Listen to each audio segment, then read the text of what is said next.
Hey guys, I recently had somebody comment on one of my videos and actually brought up a good point and thought it was some good content to make a video.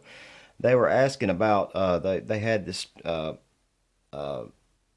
truck right here, the Losi the double XL the LST double XL2 the gas powered version, and they were saying that they could not get it to shift. And what I ended up having to do with mine, I wanted to go over how this shifting system works and what could be causing the truck not to shift, other than you not hitting enough RPMs for it. There's a couple other reasons why it might not be shifting for you. So um, what I've got is I've got it. Obviously I've got the slipper clutch unit right here on my truck. I've also got a unit from Dollar Hobbies. It's the complete. Let's see if I can get it without it. It's the complete Losi 1/8 LST XXL2. It's the slipper clutch with 63 and 72 spur gear and the covers. So it's the complete slipper clutch unit. It even has the slipper pads. It has everything, the complete kit. So what I'm going to do is show you guys the internals on this. Without taking it off my truck, because I know my truck is set good. I've removed the screws beforehand, for speed of video, but it's got two screws down here at the bottom, which are let's see, they're a 3/32 standard socket head cap screws. What you're going to need to take the nut off the end here is the best tool you can use is your included with your truck, your TLR 4-way wrench. It's going to be the 1/4 inch side, the smallest side right here. And what you're going to do is, first of all, you're going to hold it still and back this nut off, and then this whole unit will just slip off. And what you're going to see once you get it slipped off is this right here. It's going to come off just like this. And after that, what you're going to do is split this. You're just going to pull this top spur right off here, and be careful because there's a washer that goes right behind, in between these two right here. There's a washer. So keep that. I like to try to stack them up. Let me kick it down a little bit. I like to try to stack them up on top of each other so they, kind of don't forget where everything goes. But after that, this is what actually expands. So you can see there's a metal, there's like a metal band around it right here that is connected to this spur. And what happens when you hit high enough RPM, depending on how tight you have these screws in here adjusted and the spring tension, once you get high enough RPM, that spreads and it grabs a hold of this right here and it kicks this gear into drive.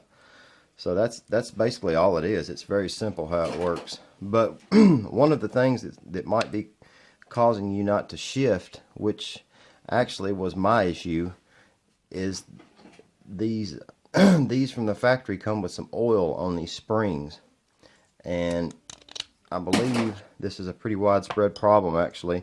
So you look at this is where I just pushed this out, and you can see it's coated with oil. It's got oil all over it. So they coat this with oil to keep it from rusting, obviously. And if that slings out into these plastic clutch shoes here, it's a centrifugal clutch is what it is. If it slings out into here, it's not going to grab, it's going to slip. So once you push that out of the back, just simply push it out, then you can remove the shoes. So like I said, all this does is whenever you hit a high enough RPM, these spread just like this, and they grab on the outsides. So all you're going to want to do is just clean this up with some alcohol, maybe denatured alcohol, some type of cleaner. Regular rubbing alcohol will work fine too. You just want to get it oil free, as well as the inside of this. Get this oil free on the inside. Another thing that could be an issue is if this seal leaks it off from this bearing and it slings oil out of that bearing or grease out of that bearing into the sides of this too, can cause you some trouble down the road. So it's a simple process of getting it off and cleaning this out. The other thing that you can do is to adjust the tension of the shift point. And all you'll need for this is a 2mm hex key, and you'll just simply adjust by these little screws that are on each side. You've got one here, and then if you flip it over to the other side, you've got one opposite on the other side. This has never been moved. As you can see, this is the way they come from the factory. Almost from the bottom of this counterbore right here, it's almost flush. So if you lose track of where you are, you know, just back it out until you're almost flush with the bottom of that little counterbore right there, and that'll put you back at I think it's 5. If you bottom it out, I think it's 5, but you really don't want to bottom it out too much, because I'll show you what's in here real quick just for illustration. This is what's in here. You've got a screw with a spring, and that's all it is. And if you tighten that down too much, you might damage the spring. So, but it's as simple as that, really, guys. It's just a spring, holds tension on it, and when it gets spinning fast enough, it grabs on that little hub. So I'm going to reset this to where it's almost flush, and we're back in business. So when you go to put all this back on, you just stick your shaft right back up through here, and then there's some flats on it right here. And what you want to do is there's flats on here too. You just line that up.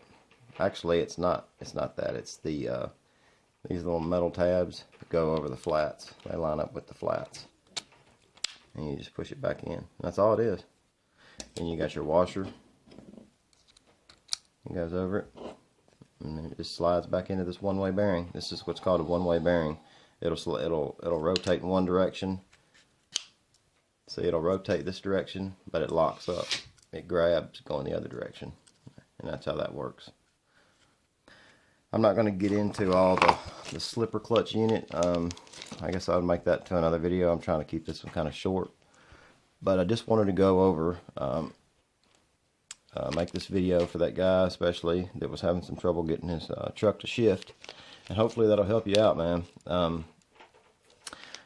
That about wraps it up for this video. I hope it helps somebody out. If you liked the video, be sure to like and comment if you got anything to add to it, and see you next time. Y'all have a good day.